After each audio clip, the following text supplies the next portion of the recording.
La siguiente persona que va a intervenir viene de Colombia, es Berenice Celeita. Berenice es fundadora y directora de la Asociación para la Investigación y la Acción Social, Nomadesc,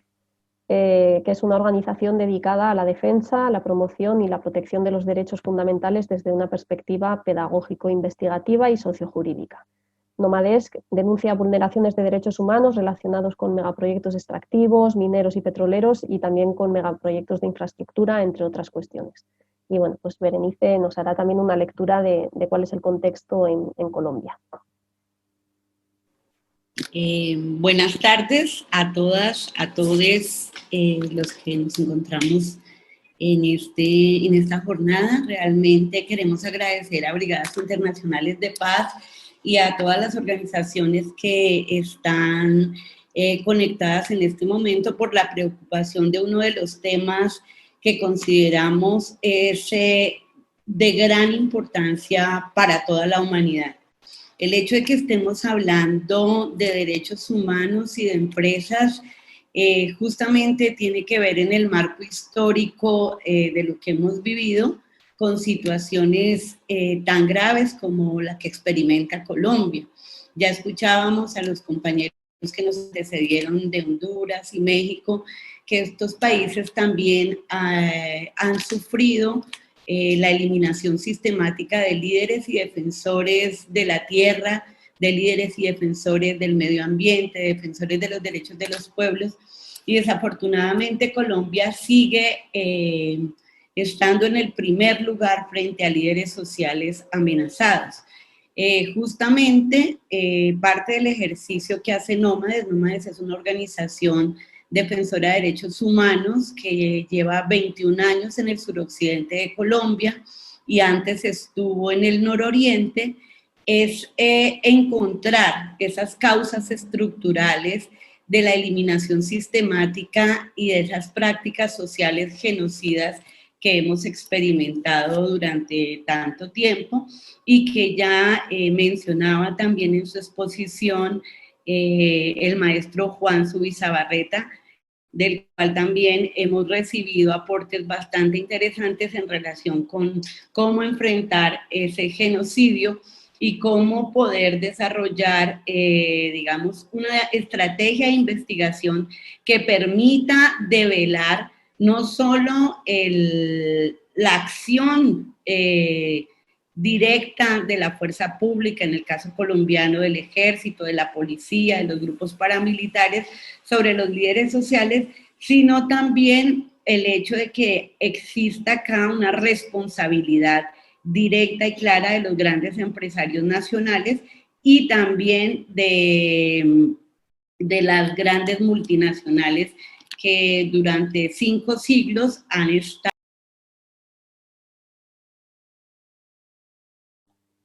Berenice, se te ha apagado el micro. Ya. Sí. De las multinacionales que durante los últimos siglos han estado expoliando. Yo quisiera compartir pantalla para mostrar un poco las evidencias históricas. Nosotros pensamos que es muy importante tener en el análisis una dimensión histórica de lo que hemos vivido en Colombia para poder determinar claramente las consecuencias, los impactos, las razones por las cuales vivimos hoy esta situación. Nosotros partimos de esa dimensión histórica porque justamente, y ustedes todos han escuchado que en Colombia recientemente hubo un acuerdo de paz,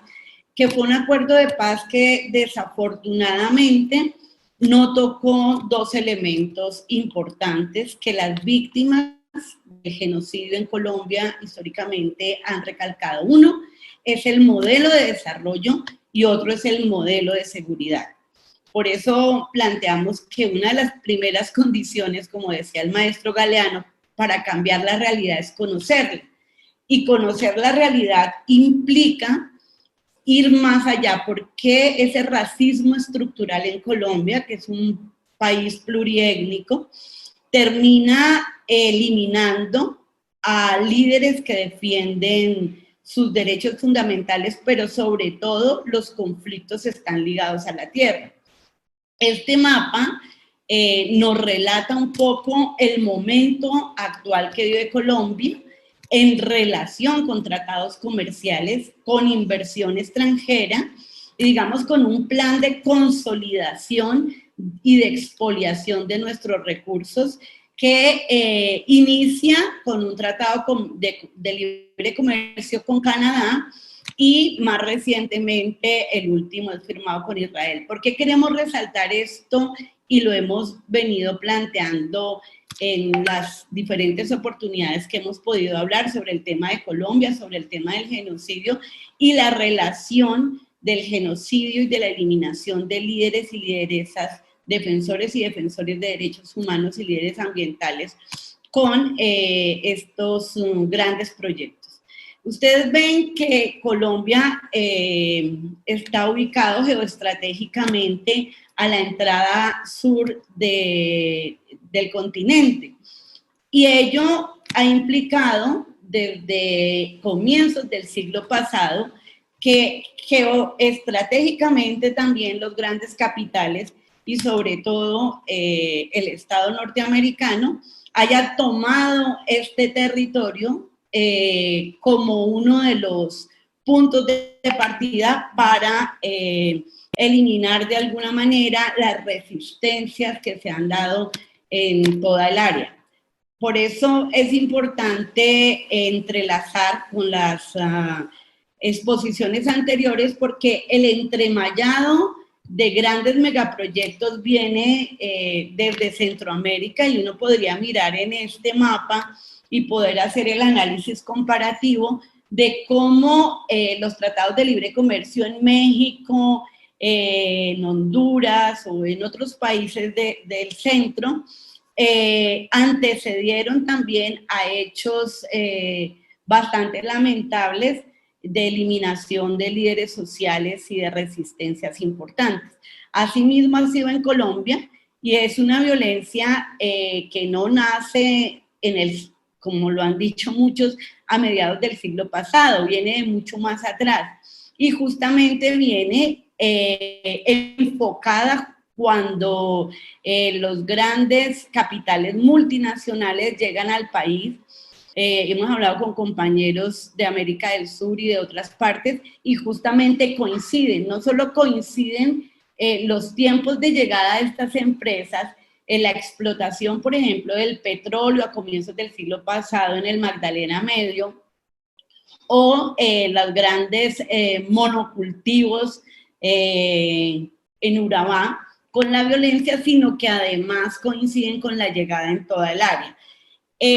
Para nosotros es muy importante, nosotros trabajamos en el Pacífico colombiano, en particular en Buenaventura, que está en este momento experimentando nuevamente una violencia infringida directamente por los grupos paramilitares para volver a generar terror, luego de que la población en el año 2017, a través de un paro cívico, venciera el miedo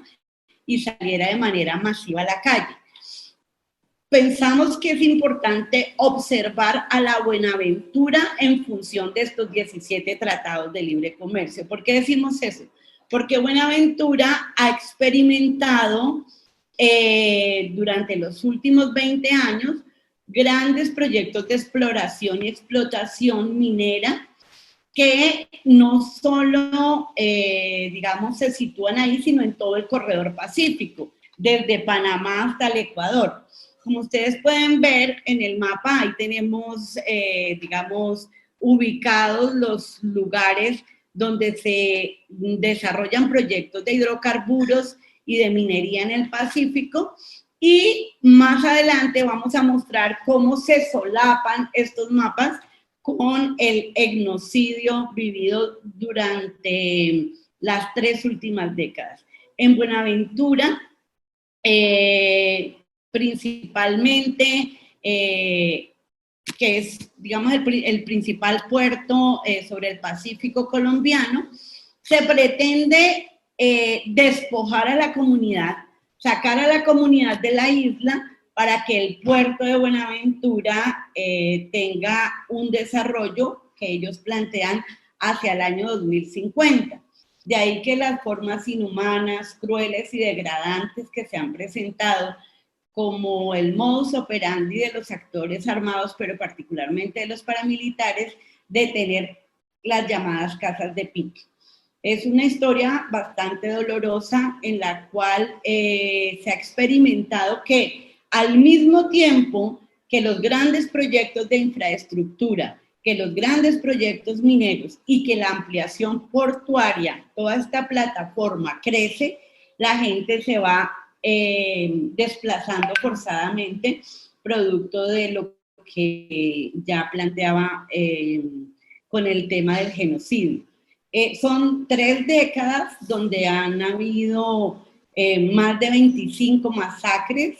la eliminación de por lo menos 20.000 personas, por eso hablamos claramente y recientemente se lanzó el Tribunal Permanente de los Pueblos, donde varios de los casos que se han presentado en el país de genocidio se van a difundir y se van a presentar en el entendido de que desafortunadamente lo que permite que estos hechos vuelvan a ocurrir, como lo que está pasando hoy en Buenaventura, es el hecho de que no hay verdad, no hay justicia, no hay garantías entonces de no repetición. Las garantías están dadas para que los grandes capitales se asienten y de la mano de estructuras como los grupos paramilitares generen temor y terror para que la comunidad se desplace.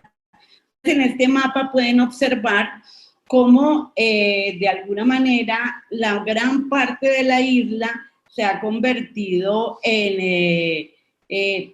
terminales de contenedores, porque por Buenaventura entra el 74% de la carga que llega del exterior, producto de los tratados comerciales que ya observábamos. Igualmente sale, son más o menos 2.600 mulas, así se le denomina a los carros de transporte de mercancía, que entran y salen del puerto. Y ello obviamente ocasiona que por la operación portuaria haya más o menos 5.6 billones de pesos que ingresan al país, que desafortunadamente no se revierten en Buenaventura. Ese caso nos lleva también a plantear cómo se conecta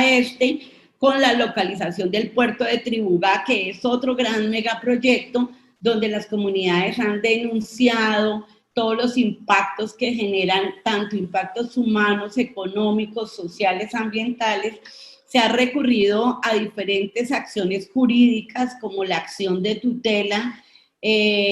con la cual también se ha logrado visibilizar la situación. Pese a que esto, digamos, tiene órdenes de la Corte Constitucional, como es la sentencia T-550 en el caso de Buenaventura, y otras que protegen el derecho a la tierra, a la naturaleza y a los ríos, desafortunadamente el Estado colombiano no cumple con estas órdenes de la Corte Constitucional, y menos cumple aún con el convenio 169, que es justamente la consulta previa, libre e informada. Estos proyectos simplemente la gente los conoce cuando ya están en operación y cuando ya han generado los daños ambientales y humanos que hemos visto. Si vamos al mapa histórico, podemos entender cómo la dimensión en Colombia y estas causas estructurales viene de tiempo atrás. Aquí ustedes pueden observar en este mapa fue hecho en los años 90, cómo los grandes proyectos mineros de oro, plata, platino, cobre, níquel, petróleo, están solapados con la existencia de grupos paramilitares que generaron en los años 80 y 90 terror en los territorios y obviamente desplazamiento forzado. El Tribunal Permanente de los Pueblos, dentro de los casos que va a tocar justamente, es más allá de las cifras que son escabrosas en Colombia en relación con los crímenes contra defensores de la tierra y de los derechos humanos, es buscar quiénes estuvieron detrás de estos crímenes, quiénes se han beneficiado. Y en el caso de este mapa podemos observar cómo en el nororiente colombiano, la parte norte hacia los Santanderes, Cesar,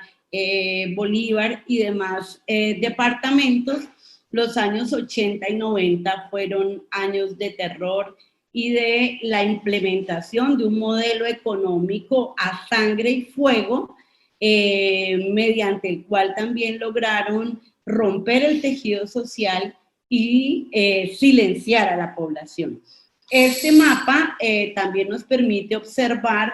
cómo, digamos, a pesar de que se ha denunciado y a pesar de que incluso en los diferentes procesos de acuerdos con el Estado, no solo el acuerdo de paz firmado en el 2016, sino muchos acuerdos que las comunidades han desarrollado en el pasado, producto de las movilizaciones, están totalmente sin cumplir, porque justamente esos acuerdos hablan de la necesidad del retorno de las comunidades, lo que hace también el Auto 05 y el Auto 06 para comunidades negras e indígenas, que también son órdenes de la Corte Constitucional y que son logradas tras haber develado esta connivencia entre el Estado colombiano. Nosotros decimos que aquí pasa lo de el milagro de la Santísima Trinidad, que son tres personas distintas y un solo Dios verdadero: el aparato de justicia, el aparato, el poder ejecutivo y el poder el legislativo, ejecutivo y judicial, de la mano para generar impunidad, de la mano para generar que este tipo de proyectos puedan avanzar pese a que se les ha comprobado en diferentes momentos. Hay varias investigaciones, por ejemplo, el proyecto Nunca Más logró develar cómo había una articulación entre poderes económicos, por ejemplo, en Urabá, con Chiquita Brands, los grupos paramilitares, y cómo se financiaba ese despojo por parte de estos capitales que han estado posicionándose. Uno de los elementos también que encontramos con estas variables es que parte de la impunidad está amparada porque las empresas no es que sean distintas, sino van cambiando de nombre. Ustedes recordarán que la masacre de trabajadores en Urabá,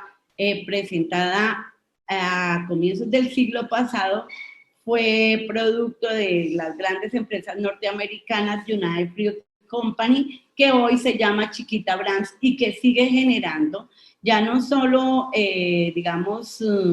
la violación de derechos civiles y políticos, sino que también hay una violación a los derechos económicos, sociales y culturales. Ya se decía aquí cómo justamente estas multinacionales hacen parte de un sistema y de un modelo financiero donde se afecta a los trabajadores, no existen respeto a esos derechos laborales, a una contratación justa, a tener, digamos, garantías sociales, sino todo lo contrario. Frente a esta larga historia, nosotros decimos 5 siglos de despojo, porque pensamos que no solo las empresas españolas, pero sí principalmente las empresas españolas, vienen desembarcando en Colombia sus propuestas de sistema económico desde hace 5 siglos. Y esto no es aleatorio, no es, digamos, volver sobre una historia que no se deba repetir. Nosotros pensamos que sí, porque parte de las consecuencias que se viven hoy en Colombia tienen que ver con ese genocidio transatlántico, tienen que ver con el desconocimiento a nuestra cultura esencialmente indígena y a ese etnocidio que vivieron las comunidades indígenas cuando llegaron a invadir nuestro territorio.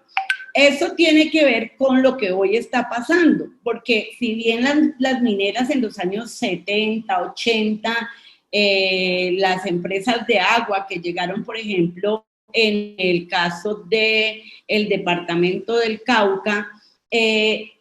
impusieron proyectos hidroeléctricos como la Salvajina, que es un proceso donde nosotros estamos litigando estratégicamente hace más de 16 años, y desafortunadamente existe una impunidad del 90% sobre este caso.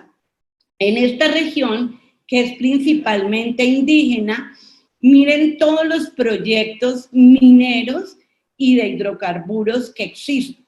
El Cauca es una zona bastante importante para las comunidades indígenas y sobre todo de gran tradición de lucha y de movilización.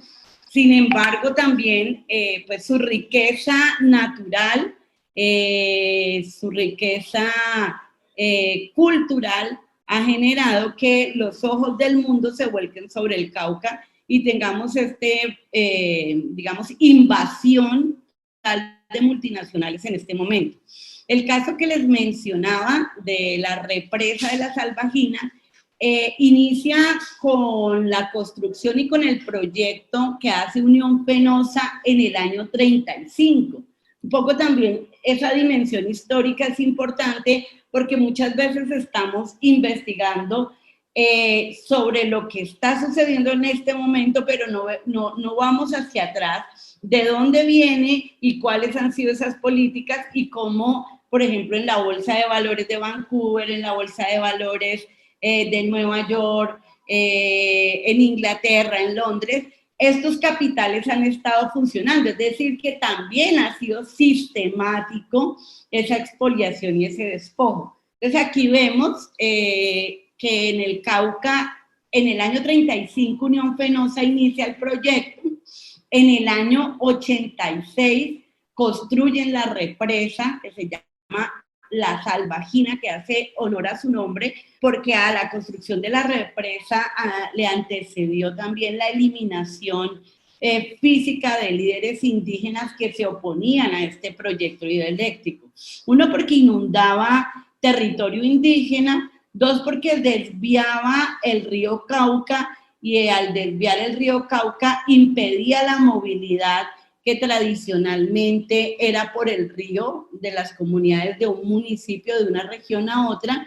y tres, porque de alguna manera las comunidades denunciaron cómo este proyecto, además de beneficiar a Unión Fenosa, Aguas de Barcelona, que luego vendieron el negocio al sindicato antioqueño, a Colinversiones, es decir, ha pasado de capital internacional a capital nacional, pues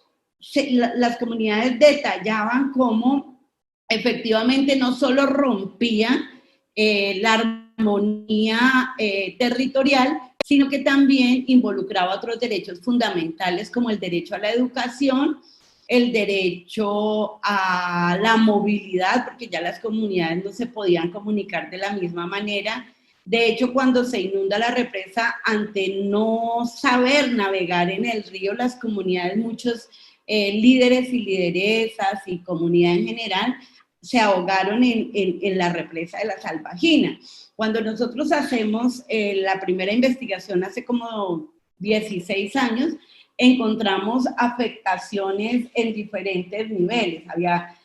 consecuencias ambientales, pérdida de vida, pérdida de cultura, pérdida del lenguaje tradicional de las comunidades, de su lengua madre. En ese territorio del occidente del Cauca se habla nasa, y hablar la lengua materna implica tener toda una filosofía y un conocimiento de fondo de vida y del territorio que fue roto. O sea, se rompió la cultura, se rompió el patrimonio histórico porque se impactó lugares sagrados donde las comunidades desarrollan sus rituales que son fundamentales para la protección, el equilibrio y digamos, para mantener históricamente vivo el derecho propio. Si bien estas comunidades han sido muy fuertes organizativamente y han logrado denunciar, lo que podemos encontrar es que 16 años después tenemos impunidad, o sea, no se ha superado la impunidad y esto es lo que permite que estos grandes proyectos continúen fortaleciéndose. Entonces hemos hablado, uno, de la infraestructura portuaria, caso Buenaventura, que coge todo el Pacífico, otro del tema de las hidroeléctricas en el Cauca, que está también pegado al Pacífico, por eso también nosotros cuando hacemos lectura territorial es importante mirar la conectividad y qué bueno, por ejemplo, que el ejercicio de estas jornadas pudiese ser leer actualmente cómo está ese entremallado de los grandes megaproyectos, ya no solo en cada uno de nuestros países, sino en toda el área. Y lo digo porque este mapa es del gobierno colombiano y habla precisamente de todo el proyecto de vías y de infraestructura que conectan la Orinoquía de Colombia con todo el país. Y uno se pregunta, ¿pero por qué quieren a través de estos grandes proyectos de infraestructura conectar a toda la parte de Oriente con el resto del país? Y es justamente para poder sacar los recursos naturales. Por eso, cuando inicia, digamos, toda esta propuesta, tenemos entendido de los tratados de libre comercio, tenemos entendido que lo que le dijo Estados Unidos y Canadá a Colombia, Canadá es uno de los mayores inversionistas en proyectos mineros en Colombia, hay varias empresas canadienses, fue que si quería firmar los acuerdos de libre comercio, tenía que mejorar la infraestructura y por eso encontramos que también desde Inglaterra, Alemania, Suiza, se inyecta capital para que estas vías se hagan. Cuando miramos el mapa histórico, vemos cómo la guerra impuesta por los grupos paramilitares de la mano con la fuerza pública y el ejército colombiano se va desplazando desde el norte hacia el sur. Por eso hoy, digamos que uno de los índices más grandes de ejecuciones, de eliminaciones a líderes sociales, la encontramos en el suroccidente colombiano.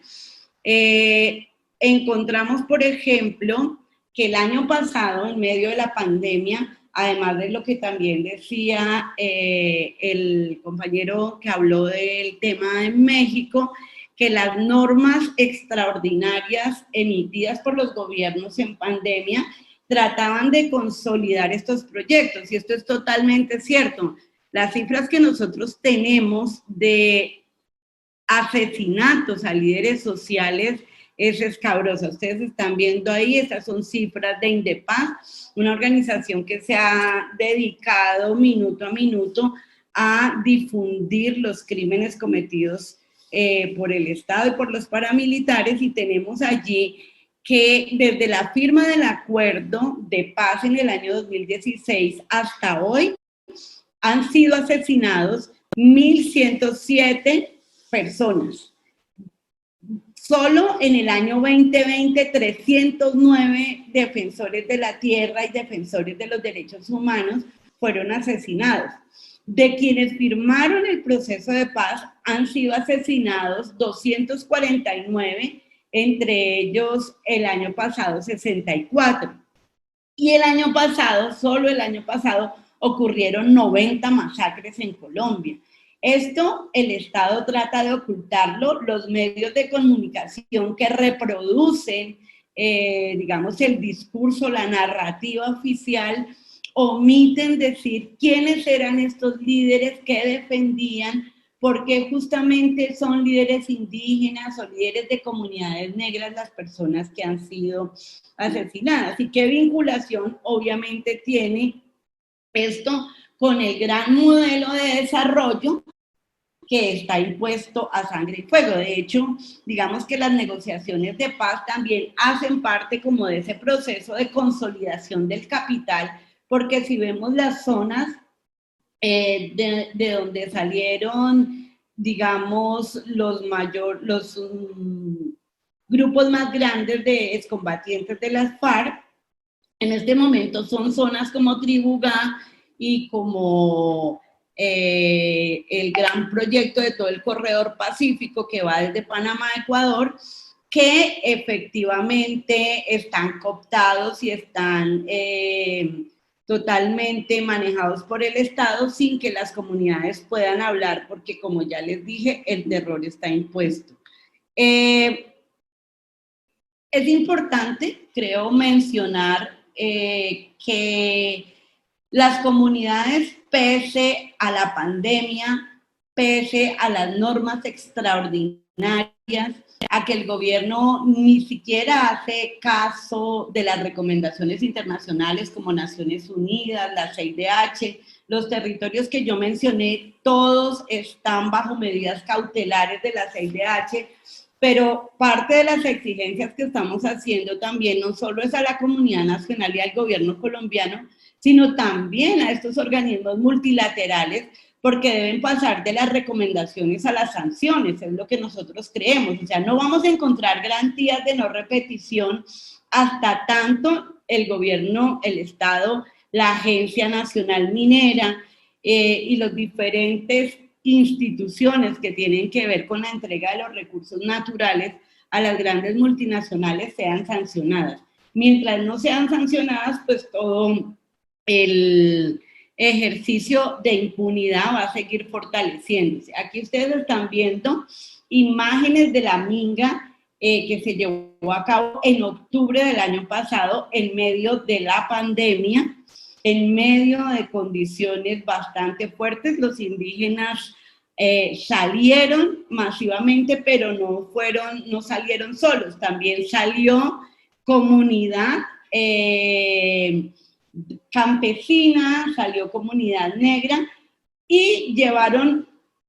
a la capital, a Bogotá, después de varios días de camino desde el Cauca hasta Bogotá, llevaron la idea de hacerle un juicio público al presidente. ¿Por qué un juicio público? Porque necesariamente, digamos, ya la gente se cansó. Hay una consigna que es bastante diciente, que plantea que hemos perdido tanto que perdimos el miedo. O sea, es cierto que hay miedo en los territorios, hay una imposición de un modelo de seguridad que limita los derechos ciudadanos, que controla ya no solo el territorio y estos grandes negocios, sino que también quiere controlar el pensamiento y la forma de plantear de manera distinta de las comunidades sus apuestas por la defensa de los derechos. En este sentido, es importante resaltar que durante el 2020 hubo 3 grandes movilizaciones y esas 3 grandes movilizaciones